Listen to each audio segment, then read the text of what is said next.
Bon, c'est parti. J'ai reçu un mail me disant que mon poêle à bois, mon nouveau poêle à bois m'avait été envoyé et que je l'avais reçu donc au point relais. Donc là, je me dirige vers ce point relais là pour aller le chercher. Et puis comme ça, je vais pouvoir l'installer ce soir dans le petit tipi. Et on va voir si ça va me permettre de mieux me réchauffer. Je pense que ça va être cool. En tout cas, je suis content de recevoir ce colis. Ça faisait un moment que j'attendais. Et ça va potentiellement améliorer grandement mon confort et que je me gèle un petit peu moins les miches.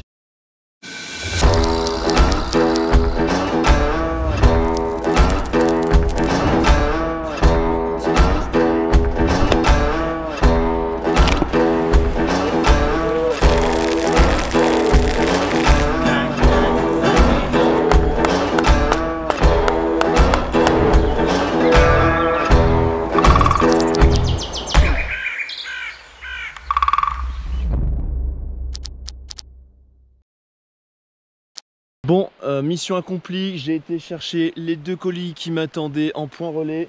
Donc deux colis qui m'ont été envoyés par Canvacamp qui vont me permettre normalement de traiter la toile pour éviter les moisissures et tout ça. Donc vraiment pour entretenir la toile parce qu'elle subit avec la neige, les intempéries, le soleil et tout.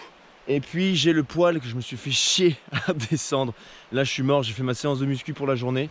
Parce que ma voiture je peux la garer à plusieurs minutes de marche seulement. Donc je peux pas venir jusqu'ici. Et le poêle pèse un morceau quoi. Donc on va ouvrir le premier colis. Ça devrait être le poêle normalement.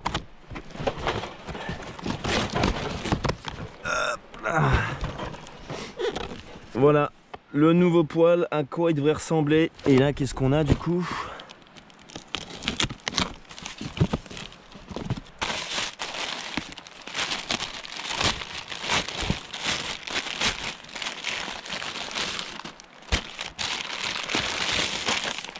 Tac, voilà, petit sachet de coke, les gars.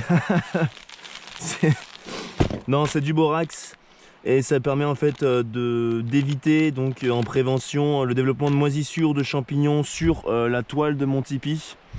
Donc ça c'est plutôt cool. Je vais un petit peu me renseigner comment étaler ça, puis on le fera quand on aura le temps. Voilà. Hop là. Bon, j'ai évacué mon ancien poêle qui m'a permis de tenir quand même 1 mois et demi de vie dans cette tente. C'est le poêle de chez Northern Frontier, le modèle A9. C'est voilà, un entrée de gamme, le moins cher que vous pourrez trouver.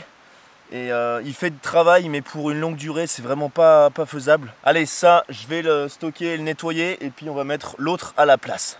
Alors voilà un petit peu les deux poêles, l'un à côté de l'autre. Vous voyez qu'ici, la chambre est quand même déjà nettement plus grande que mon ancien. On a également ce système là rabattable qui va me permettre de détendre des choses qui n'étaient pas présents là-dessus. On sent qu'il est déjà beaucoup plus lourd, beaucoup plus quali. Donc en fait, comme l'acier est plus épais, il va rester plus longtemps chaud que celui-là qui était vraiment fait en acier tout fin. Donc ça c'est top. On a aussi un conduit qui est nettement supérieur à l'ancien. Donc ça va permettre un tirage qui est beaucoup plus efficace. Enfin je pense, je vous redirai ça. Mais ça n'a rien à voir franchement. Donc ça c'est nickel. On a aussi tout un système de vitres sur les côtés qui va permettre d'éclairer un petit peu. Ça c'est assez stylé la nuit. Donc franchement je suis trop content. Je suis vraiment trop content. Les minaches, un petit peu des minaches. Ça fait pas de mal quand même des fois. On a beau vivre en ermite, hein.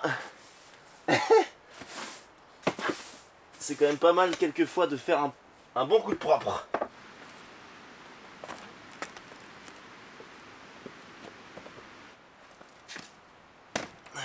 Bon voilà, hop, il se cale juste ici, nickel. Je le mets de façon à ce qu'il se retrouve en face de ce dispositif là qui me permet en fait de jointer et que ça soit étanche entre du coup le conduit du poêle et la toile. Bon, c'est un peu ce qui me semblait, mais je me retrouve bien emmerdé parce qu'en fait le conduit est plus gros que le trou là du système là, du joint. Donc je suis obligé de redécouper le joint pour que le conduit puisse passer en espérant que ça soit bon.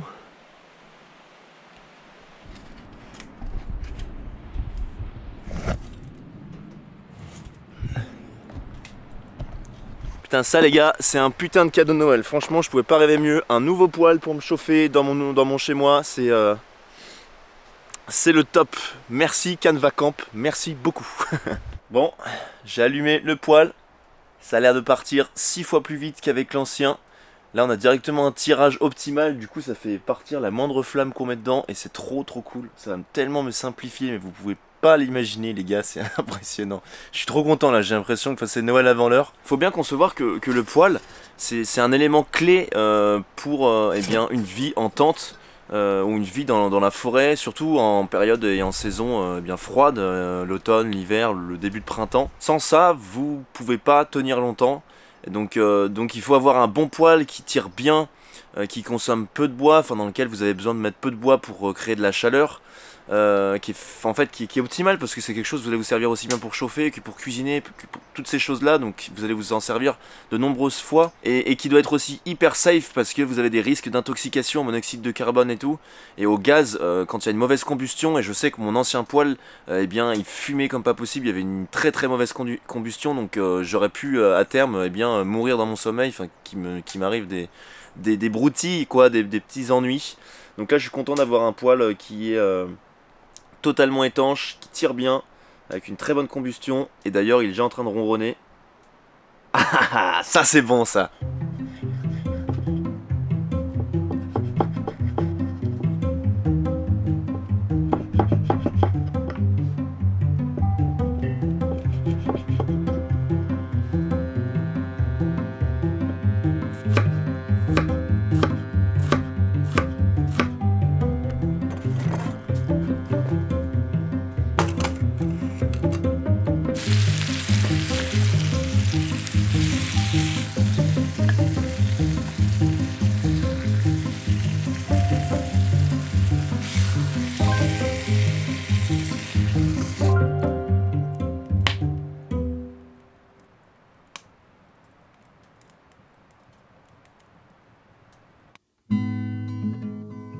Vous avez tort de croire que la joie de vivre tient principalement au rapport humain. Vous vous trompez même. Dieu en a mis dans tout ce qui vous entoure. On en trouve dans chaque détail, chaque petite chose de la vie du quotidien. Pour percevoir ces choses-là, il suffirait de changer de point de vue.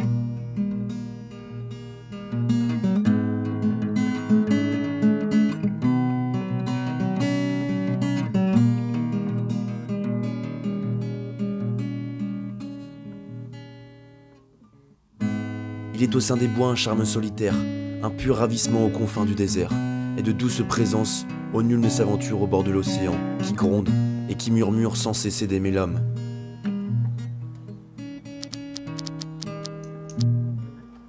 J'adore la nature.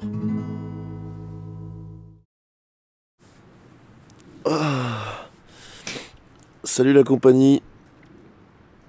Petit réveil au bon matin. Il a fait froid cette nuit encore là. Donc j'ai plutôt assez bien dormi, je suis content. On a un bon programme aujourd'hui, j'aimerais commencer le potager, préparer le terrain. J'ai également pas mal de bois à couper parce que ma réserve là est épuisée. Donc je pense que la journée va passer assez vite et va être assez éprouvante. Donc on va vite se mettre au travail. Allez go. Allez, sorti du lit, on est prêt et motivé pour entamer une journée de travail. En plus, ça s'est un petit peu réchauffé en ce moment. L'après-midi, ça se lève jusqu'à 13 degrés. Donc franchement, c'est un peu plus agréable à vivre. Je vais aller tout de suite chercher des outils pour commencer eh bien, les travaux dans mon potager. Les amis, il est temps pour moi de vous expliquer un petit peu le projet. Vous savez que sur ce terrain et dans cet objectif de vivre en tente, j'aimerais eh bien, vivre le plus autonome possible pour être le plus indépendant et le plus libre. Donc ça se traduit par eh bien, une autonomie en énergie, une autonomie en eau, mais une autonomie également en nourriture pour que je sois moins dépendant des commerces locaux. Et donc ça c'est vraiment un but. Alors vous savez que l'hiver il y a très peu de choses qui poussent, donc c'est assez compliqué. Donc pour l'instant je dois vraiment me ravitailler ailleurs.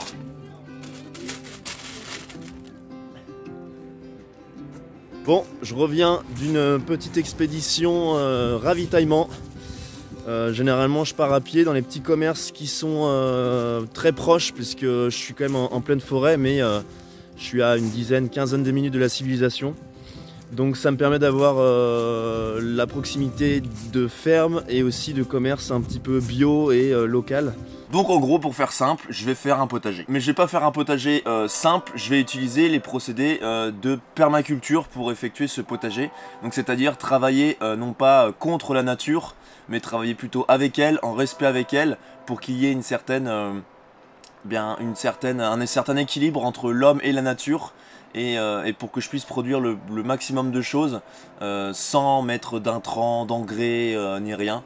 Donc on va voir ça. J'ai une petite expérience en potager, j'ai pas non plus, je suis pas non plus un professionnel. Donc n'hésitez pas si vous avez des trucs à me faire part, des conseils et tout, parce que dans le potager c'est un petit peu ça, c'est toujours les petits conseils de grand-père ou de grand-mère. Enfin c'est vraiment un milieu où tu peux expérimenter pas mal de choses et partager pas mal de choses. Donc moi je vais vous partager mon expérience à moi. Mes techniques aussi, et puis ce qu'on va pouvoir observer sur le terrain, et puis après on verra comment ça se passe. Ok, nous voici arrivés sur le lieu du potager. Donc vous voyez que c'est un sol encore vierge, il n'a jamais été cultivé, et là en fait c'est la partie la plus exposée au soleil, c'est-à-dire que le soleil se lève en face, donc à l'est, et il va tourner comme ça. On a le sud à peu près en face là. Et après il va se cacher généralement derrière la falaise là. Donc on l'a vraiment tout le temps ici. Donc vous savez que les plantes ont besoin d'un maximum de lumière. Donc c'est pour ça que j'ai décidé de le faire là. Alors j'ai pris quelques notes durant ces derniers jours pour un petit peu me faire un petit plan d'action. Pour voilà, que ça soit le plus compatible sur le terrain. Déjà la principale problématique, c'est comme je devrais rester qu'un an sur le terrain, je vais pas avoir de retour. C'est-à-dire que quand on fait un potager, ce qui est bien, c'est qu'on travaille la terre, on fait une première année, on teste un petit peu ce qui pousse bien, ce qui est compatible avec notre sol et nos plantes, qui sont à côté. Et puis ensuite, après, pour les années futures, on peut améliorer tout ça. Mais c'est vrai que moi, du coup, j'aurais pas ce retour-là, ce retour d'expérience, donc c'est ce qui va être un peu compliqué. Vous voyez qu'il y a énormément de ronces à côté là, tac, tac, tac. Et il va falloir que je travaille avec, et notamment que je plante peut-être des plantes de la même espèce. C'est de l'espèce des rosacées, et comme ça pourra faire des mycorhizes avec, et donc ils pourront s'auto-élever. Ensuite, on a un biotope qui n'est pas encore équilibré, vu que ça n'a jamais été travaillé. Il n'y a jamais eu de potager dans cet endroit-là. Donc va falloir que je travaille avec les éléments externes. Donc déjà avec les animaux, parce qu'il y a énormément d'animaux, du renard, du sanglier, des angulés, pas mal de biches, du cerf, etc. Des rongeurs aussi, les taupes, beaucoup d'insectes, de limaces, enfin c'est vraiment... il y a de la faune à foison. Donc va falloir que je travaille avec ça et que j'essaie d'en tirer profit, parce que si j'essaie de lutter contre, de toute façon j'y parviendrai pas, parce que là je suis au milieu de nulle part, donc j'ai pas de poids en fait face à ça, et c'est pas non plus mon objectif. La première étape que je vais faire du coup pendant l'hiver, sur ces prochains jours, mais notamment aujourd'hui, ça va être de structurer un petit peu mon potager, de l'alimenter avec des feuilles mortes, etc., de l'humus, pour que la terre soit nourrie et que j'ai vraiment un bon sol lorsque je vais vouloir planter mes graines et planter mes premiers plants au début du printemps. Donc ça c'est vraiment le premier objectif. Donc voilà, du travail, on va se motiver, mais ça va être cool, ça va faire un petit peu de sport. Allez c'est parti. Alors l'objectif, ça va être de créer des carrés de plantation, donc délimiter avec des gros troncs de bois qu'il va falloir que j'aille chercher en forêt. Et ensuite on remplira l'intérieur de ces carrés de feuilles et d'humus forestier, que pareil il va falloir que j'aille chercher en sous-bois avec l'aide de la fameuse petite brouette. Et comme ça, ça sera top. Si déjà aujourd'hui je fais 2 carrés de plantation à peu près, ça peut être cool. Donc on va tout de suite s'atteler à ça, on va prendre la brouette, aller en forêt et c'est parti.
j'ai mis là, cette couverture organique, on peut l'appeler aussi du mulch. C'est un petit peu le vocabulaire que l'on utilise en permaculture et en jardinage. Et c'est vraiment voilà, une couche de matière organique qui va nourrir, qui va couvrir le sol. Donc il peut être composé à la fois je sais pas, de crottin de cheval, de paille, de feuilles ou aussi de compost, hein, tout ce que vous mettez dans votre compost, des épluchures, un petit peu de cendre, toutes ces choses là. Alors qui dit cultiver dit eh bien besoin d'eau. Et l'avantage moi c'est que j'ai une mare bon là qui est un peu asséchée. Et ça c'est vraiment très pratique parce que ça peut eh bien déjà me permettre d'hydrater si je mets des animaux, genre un âne, des moutons, voilà, pour entretenir le terrain. Ça j'y réfléchis franchement pour le printemps. Vous avez été nombreux à me le demander aussi, donc voilà, c'est en réflexion. Et puis sinon j'aurais juste à prendre des arrosoirs, à me servir là et à aller un peu plus loin donc dans le potager qui est au fond pour pouvoir arroser cet été et quand je cultiverai vraiment. Et puis l'avantage c'est que ça m'évitera de complètement descendre en bas dans la rivière parce que là c'est complètement casse-gueule et je pense que ça serait trop un délire là. À la tienne, je suis retourné dans la tente un petit peu ce midi pour faire une pause et me faire cuire à manger. Je commençais à avoir faim parce que mine de rien c'est assez physique hein, de porter les feuilles, les trimballer, les troncs, etc. Donc voilà. Je vais essayer dans chaque épisode de l'Ermite de répondre à vos questions, puisque vous savez que je lis l'entièreté de vos messages, donc c'est pour ça n'hésitez pas à mettre des commentaires sous cette vidéo. Et je vais essayer de réagir à chaque épisode eh bien, sur chacune de vos interrogations, sur tout ça. Et vous êtes nombreux à me demander eh bien, pourquoi je n'ai pas fait le choix eh bien, de vivre plutôt dans une yourte ou dans une cabane. Je vais vous répondre très franchement les amis, en fait c'est simplement pas l'objectif, le projet c'est de vivre dans une tente, de montrer qu'on peut vivre, enfin si j'y arrive, mais qu'on peut vivre pendant 4 saisons, donc pendant toute une année, dans une tente finalement, et c'était sinon, dans ce cas là, quitte à faire une yourte ou une maison, autant vivre chez soi, limite dans une maison, c'est pareil. Il y a autant de confort, etc. La yourte en plus, il y a besoin de beaucoup de matière pour la concevoir, du tissu. Il faut faire toute une structure en bois. Moi là, j'ai pas l'accès avec une voiture directement sur le terrain, donc il fallait tout que je me trimballe moi. Comme je sais que j'étais un petit peu bloqué aussi par l'hiver qui arrivait vite, j'avais pas 6 mois pour me préparer pour fabriquer par exemple ma cabane ou ma yourte. Donc je savais qu'il fallait que je trouve une issue avec un habitat qui était facilement en fait montable. On va se saouler avec la bière pour oublier des fois vos commentaires un peu...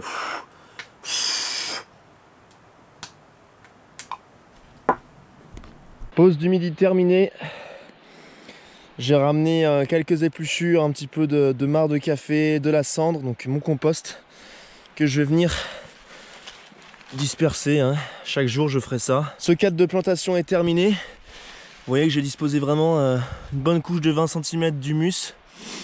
Et j'ai mis des branches par-dessus pour éviter qu'avec le vent, en fait, il y a tout qui vienne partir. Donc comme ça tasse un petit peu. Donc là, je vais faire la même chose dans ce cadre-là.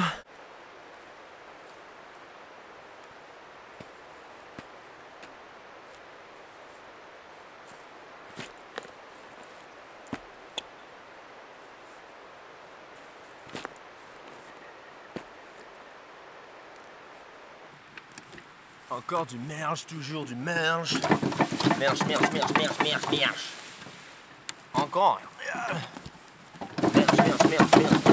Alors là, vous devez sûrement vous demander ce que je suis en train de faire. Donc je fais une butte de plantation, c'est-à-dire au lieu de travailler sur la surface du sol, là je vais venir augmenter un petit peu la surface, faire une butte. Et puis après je vais venir pareil mettre du mulch, donc du l'humus, de la matière organique par dessus pour que ça se décompose. Mais du coup ça va faire une petite butte. L'avantage ici c'est que ça va permettre à des plantes qui ont besoin d'un sol beaucoup plus aéré et bien de se développer. Donc là je vais mettre peut-être plus des plantes vivaces qui ont besoin d'un sol encore une fois plus développé. Je prends là cette fine terre, vous voyez on dirait presque du sable. Ça c'est hyper aéré et je la trouve en prenant par-ci par-là les buttes de terre formées par les taupes. Ça permet d'avoir de la terre assez aérée, assez dégagée. Donc ça c'est plutôt sympa. Donc là je vais continuer tout doucement, puis après on ira encore une fois chercher des feuilles, hein, comme d'habitude. Putain, les feuilles, toujours des feuilles. Une bonne journée de travail s'achève. J'avais hâte de débuter les travaux sur le terrain. C'est vrai que je suis occupé depuis déjà plus d'1 mois avec l'aménagement de ma tente. Mon potager commence à prendre forme. Vous voyez que même l'hiver, il y a toujours des choses à faire dans le jardin, afin de préparer les prochaines cultures.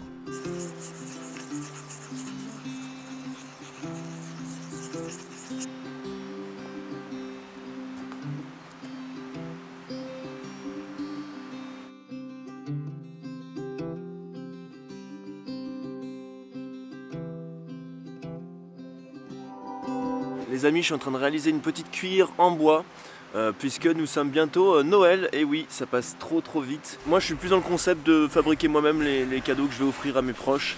Je trouve que ça a beaucoup plus de charme, et puis voilà, au moins j'y mets du mien, je travaille à ça avec mes mains. Il y a quelques jours, j'ai également fabriqué une ceinture en cuir pour mon grand-père. Je vous mets les quelques images de cette fabrication.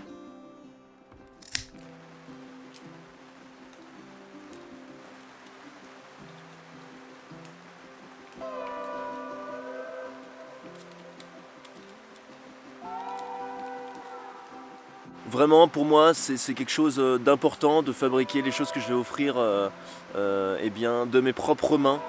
Comme ça, je vais donner une histoire à l'objet. Je vais également penser à la personne à laquelle je vais l'offrir lorsque je vais être en train de fabriquer. Puis je pense que pour la personne qui va recevoir le cadeau, c'est beaucoup plus important qu'une simple babiole que l'on va acheter dans un supermarché, qui aura potentiellement été achetée par 15 personnes pour Noël. Bref, donc je sais pas quand sera publié cet épisode exactement, si ça sera pendant Noël, avant ou après. En tout cas, je vous souhaite à tous un joyeux Noël. C'est vraiment un moment où on peut partager des bons souvenirs avec sa famille, donc profitez-en pour ceux qui le peuvent. Encore une fois, joyeuses fêtes les gars, amusez-vous bien, buvez pas mal de bière, parce que je pense que c'est l'un des meilleurs trucs lors des fêtes. Là au moins vous avez le droit, vous avez une excuse. Bon, c'est déjà la fin de cet épisode. J'espère vraiment que tu as apprécié. Comme d'habitude, laisse-moi un commentaire, je les lis tous, et ça réchauffe mon cœur dans ce froid piquant. On se retrouve très vite pour un nouvel épisode. C'était Alexis Bruce, et ciao.